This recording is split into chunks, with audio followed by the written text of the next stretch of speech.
Hello दोस्तों, मैं नागेश भारद्वाज हाजिर हूँ आपके सामने एक नए अपडेट के साथ सहारा इंडिया का। जी हाँ दोस्तों, आज से 2 दिन पहले सहारा इंडिया के हर एक ऑफिस में रीजनल मैनेजर के द्वारा सारे कार्यकर्ताओं को बुलाकर और एक मीटिंग लिया गया और कुछ मुख्य बिंदुओं पर चर्चा भी की गई कि कैसे पेमेंट होगा, क्या करना है, कौन कौन समस्याएं आ रही है। तो मैं आपके सामने आज वो समस्याएं रखूंगा और आपको बताऊंगा कि किन किन बातों पर सहारा आपके ऑफिस में चर्चा हुई है। और आपको ये जानना जरूरी है क्योंकि आपके सामने भी ऐसी समस्या आ सकती है, आपके मन में भी ये प्रश्न उठ रहे होंगे। तो सबसे पहला पॉइंट पर जो चर्चा किया गया था वह यह था कि जिन कार्यकर्ता का या जिन जमाकर्ता का भुगतान जो है या मैच्योरिटी जो है वह 31/3/2023 के पहले अगर पूरा हो रहा है, मान लीजिए आपने सहारा में पैसा जमा किया था और आपका मैच्योरिटी जो है अगर वह 31/3/2023 के पहले अगर पूरा हो रहा है तो सबसे पहले उन्हीं लोगों का पेमेंट किया जाएगा। ये सहारा ऑफिस के द्वारा कहा गया है।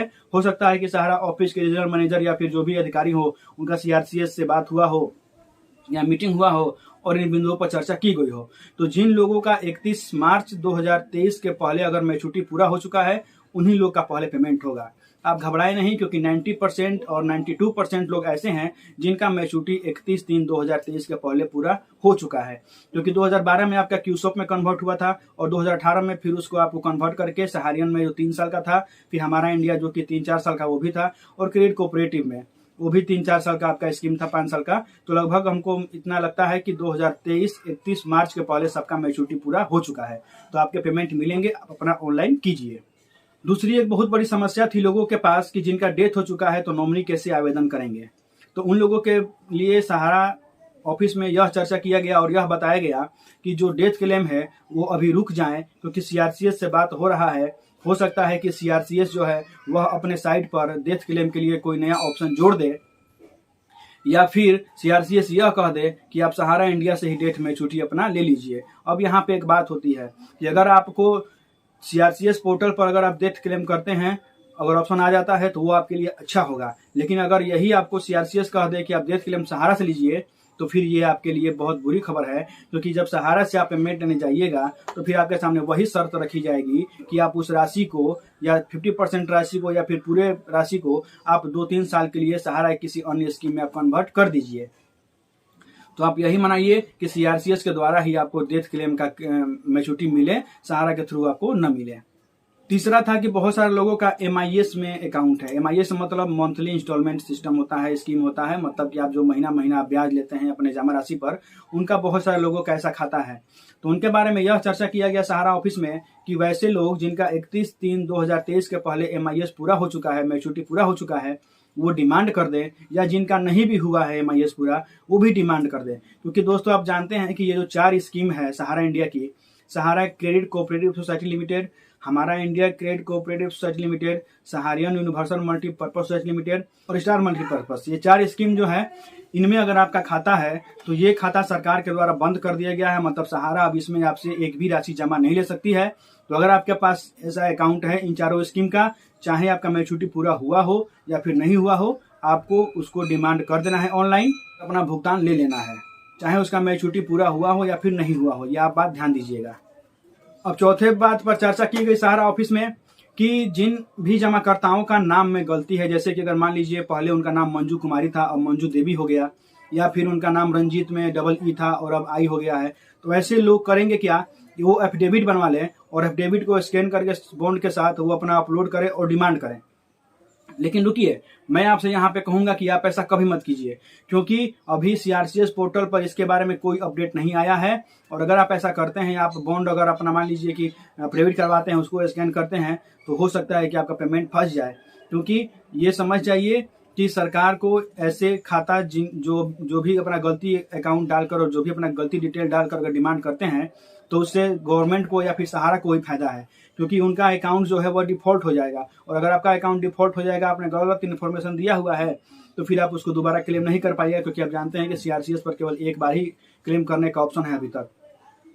तो फिर पता ना बाद में सीआरसीएस पोर्टल पर क्लेम करने के लिए आपको दोबारा मौका मिले या फिर नहीं मिले, आपका अकाउंट डिफॉल्ट हो जाएगा और आप अपने पैसे से हाथ धो सकते हैं। तो जब तक आपका सीआरसीएस पोर्टल पर नाम के त्रुटि संबंधित कोई भी अगर अपडेट नहीं आता है कि आपको कैसे क्लेम करना है, तब तक आप उसको क्लेम नहीं करें।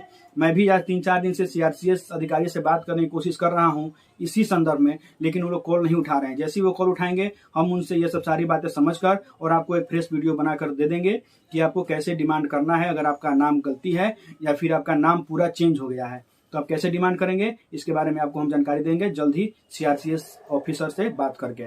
अब चौथा पॉइंट पर चर्चा ये किया गया कि जो भी ये 4 स्कीम है सहारा का, जैसे कि क्रेडिट कोऑपरेटिव, हमारा India, multipurpose society limited, star multipurpose, जो भी ये 4 स्कीम है, इन 4 स्कीम को छोड़कर आपके पास अगर कोई भी स्कीम का खाता हो, जैसे कि मान लीजिए क्यूसॉप का अगर आपके पास अभी खाता है, आपके पास हाउसिंग या फिर रियल इस्टेट का है, या फिर आपके पास और किसी स्कीम का अगर खाता है, तो आप उस बॉन्ड को अपने पास रखे रहिए, क्योंकि उसका पेमेंट आपको सहारा से ही होने वाला है, सहारा के ऑफिस से ही होने वाला है। और सहारा के अधिकारियों का कहना यह है कि जब एम्बार्गो हट जाएगा तब वो पेमेंट ये सब अकाउंट का करेंगे। एम्बार्गो मतलब समझ जाइए कि एम्बार्गो मतलब ये होता है कि अभी सहारा जो भी बिजनेस करेगी, जो भी वो पैसा जमा राशि लेगी, वो पैसा उसको अभी सहारा और सेबी के अकाउंट में जमा कर देना है। वही पैसा जमा होते होते आज 25,000 करोड़ रुपए हुए हैं। तो अभी सहारा पर एम्बार्गो लगा हुआ है। एम्बार्गो अपना जो भी पैसा ले रही है मार्केट से, उसको वो सीधे खर्च नहीं कर सकती है बिना सेबी के अलाउ किए हुए। तो आप समझ जाइए कि अभी यही कहना है सहारा के ऑफिस का कि अगर आपके पास इन चारों स्कीम के अलावा और कोई स्कीम का है, जैसे कि हाउसिंग, रियल इस्टेट, क्यूसॉप, ऐसा अगर आपके पास अकाउंट है, या फिर कमर्शियल का, सहारा कमर्शियल का भी है, तो अगर आपके पास ऐसा कुछ अकाउंट है तो आप अभी रुके रहिए, क्योंकि आपका पेमेंट जो है वह सहारा ऑफिस से होगा। आप उसको ऑनलाइन न करें वरना आपका पैसा फंस सकता है।